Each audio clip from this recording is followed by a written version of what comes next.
চোখে দেখা কথা বলি, পড়াশোনা করি আর চোখ দিয়ে দেখি, তারপরে মানুষকে বলি। আজে বাজে কেসা কাহিনী, গাজী কালু, চম্পাবতীর গপ্প শুনাই না।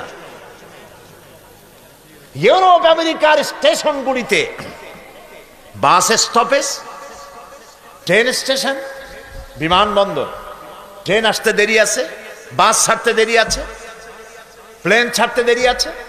ইউরোপ আমেরিকার লোকগুলি, মেয়ে লোক পুরুষ লোক, ব্যাগের থেকে বই বাইর করে, বই পত্রিকা ইত্যাদি নিয়ে পড়া শুরু করে দেয়।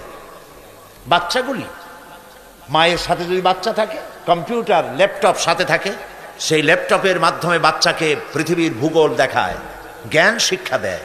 আর আমরা ট্রেনে উঠলাম, চা গরম, চীনাবাদাম, ডাব খাবেন আর গল্প। হায় হায়, হাসির চোটে অট্ট হাসি, নাটকীয় হাসি, পাজামার ফিতা ছেঁড়া হাসি। এই জাতি বাঁচবে কি করে? যেই জাতির কোনো চিন্তা নাই, খালি খায়, জন্মের খাওয়া খায়, চিন্তা নাই, খাওয়া আর ঘুমানো। চিন্তা করুন তো, গত 100 বছরে আমরা কি আবিষ্কার করছি? কোন বিগত 100 বছরে মানবতার কল্যাণের জন্য মুসলমানেরা কি আবিষ্কার করেছে? খালি তো কথা বললে হবে না। আমরা বাদশার জাত, নবাবের জাত, মরেন না খাইয়া। আমরা কিচ্ছু করতে পারি নাই, শুধু বাড়ি বানানো আর জনমের মতো বিয়ে করা। আমি কি হাসির খোরাক দিচ্ছি না চিন্তার খোরাক? কপাল পুড়ছে আমাদের।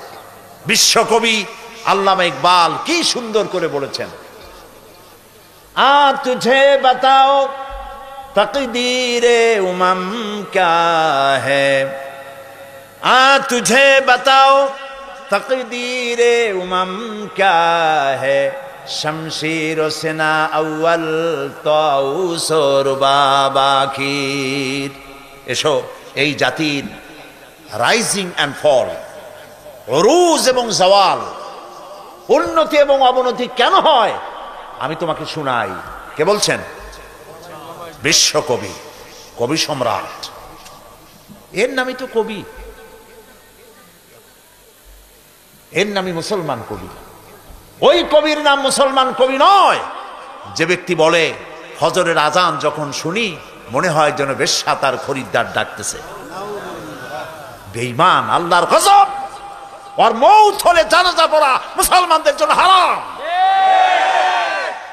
এটার নাম কবি শামসুর রহমান। বেঈমান।